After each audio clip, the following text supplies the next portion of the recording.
عالمی rating agency جو ہے اسٹینڈرڈ اینڈ پورز، اس نے پاکستان کی جو خود مختار کریڈٹ ریٹنگ ہے اس کو CCC+ سے بڑھا کر B- اس کو کر دیا ہے. اور ظاہر ہے یہ اگر ہم انٹرنیشنل کریڈیبل اداروں کی بات کریں تو وہاں پہ کہیں نہ کہیں لگتا ہے کہ پاکستان کی معیشت بہتری کی طرف جا رہی ہے. لیکن اگر آپ اوور آل پکچر میں دیکھیں تو آپ کو لگتا ہے کہ پالیسی میں یہ ساری چیزیں ریفلیکٹ ہو رہی ہیں، ہم کسی صحیح سمت میں تمام چیزوں کو ایز اے ہول لے کے چل رہے ہیں، یا ابھی بھی ہم صرف فائر فائٹنگ کر رہے ہیں اکانومی کے انڈیکیٹرز کو بہتر کرنے کے لیے؟ جی، جب حالات ذرا خراب ہوں تو پھر تو کچھ حد تک فائر فائٹنگ کرنی پڑتی ہے، لیکن میں سمجھتا ہوں جی ہم فائر فائٹنگ موڈ سے اب باہر نکل آئے ہیں، کیونکہ ہماری مہنگائی جس کو CPI consumer price index significantly کم ہوا ہے، جس کے نتیجے میں انٹرسٹ ریٹس کم ہو رہے ہیں. آپ نے جیسے فرمایا کہ تقریباً آدھے ہو گئے ہیں، اور جس سے کاروبار پہ بہت فرق پڑتا ہے. ریمیٹنسز ہمارے بڑے اچھے جا رہے ہیں. لیکن میں یہ سمجھتا ہوں جی کہ ہماری اس ملک میں جو انڈسٹری کا سیکٹر ہے، جو 75-80% نوکریاں پیدا کرتا ہے، اور تقریباً 75-80% ہی FPR کا ریونیو جو ہے وہ انڈسٹری سے آتا ہے. انڈسٹری کی مختلف وجوہات کی بنا پہ اچھی حالت نہیں ہے، اور وہ بہت زیادہ انڈسٹری بند پڑی ہے. سر وہ وجوہات اس میں کیا انفراسٹرکچر، انرجی کرائسس، یہ چیزیں ہیں، یا وہاں بھی آپ کو لگتا ہے آپ کو کہ جو ایز آف ڈوئنگ بزنس ہونا چاہیے پاکستان میں وہ نہیں ہے، ہم ریاست فیسیلیٹیٹ نہیں کر پا رہی؟ دیکھیے، ریاست ڈیفینیٹلی پہلے کاسٹ آف ڈوئنگ بزنس کی بات کر لیں. کاسٹ آف ڈوئنگ بزنس جیسے انٹرسٹ ریٹ زیادہ تھے، شرح سود وہ اب کم ہو گیا، اچھی بات ہے. انرجی کاسٹ ابھی تک خطے کے اعتبار سے ہماری بہت زیادہ ہیں، لیکن کیونکہ حکومت پاکستان بہت زیادہ بینکوں کا سرمایہ استعمال کرتی ہے، کیونکہ اس کے فسکل ڈیفیسٹس ہیں، تو پرائیویٹ سیکٹر جو انڈسٹری ہے اس کے لیے بینکاری نظام میں سرمایہ رہتا نہیں ہے. یہ 3-4 چیزیں ہیں. اس میں پیش قدمی ہو رہی ہے، جو ٹیرفس ہیں وہ ریشنلائز کیے گئے ہیں بجٹ میں. مجھے معلوم ہے کہ پرائم منسٹر اور ان کی ٹیم بہت جلد ایک صنعتی شعبے کی پالیسی لا رہے ہیں، جس میں یہ as of doing business long term چیز ہے، لیکن اس کی ابتدا کی جائے گی، اور کاسٹ آف ڈوئنگ بزنس اور بینکاری نظام، بینکاری سرمایہ پرائیویٹ سیکٹر کے لیے اویلیبل ہو. اور بالخصوص جو صنعتیں بند پڑی ہیں، دیکھیے وہ تو ملک میں لگی ہوئی صنعت، اس میں آپ نے نہ مشینری امپورٹ کرنی ہے، نہ بلڈنگ بنانی ہے، لیبر بھی ہے، مارکیٹس بھی ہیں.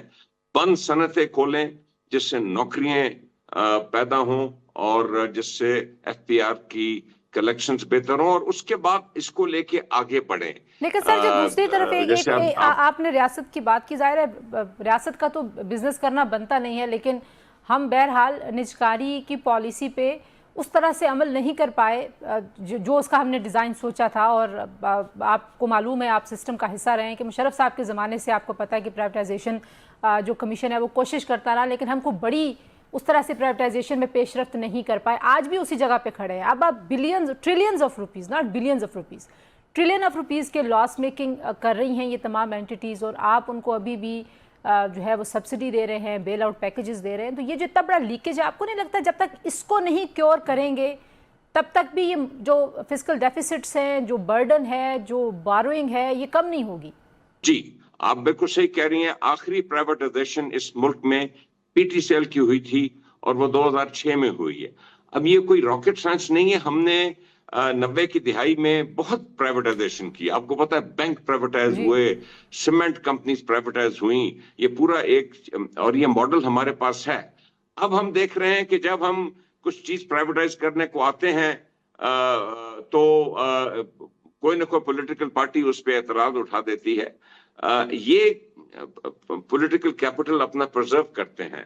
یہ ہمیں مل کے یہ کام کرنے پڑیں گے. یہ جو میسو ڈرین ہے ہماری اکانومی پہ, اس کا ہمیں کوئی حل نکالنا ہے. اب دیکھیے اس سال پی آئی اے کی پرائیویٹائزیشن کے علاوہ میری نالج میں نہیں ہے کہ کوئی اور پرائیویٹائزیشن ہو رہی ہے.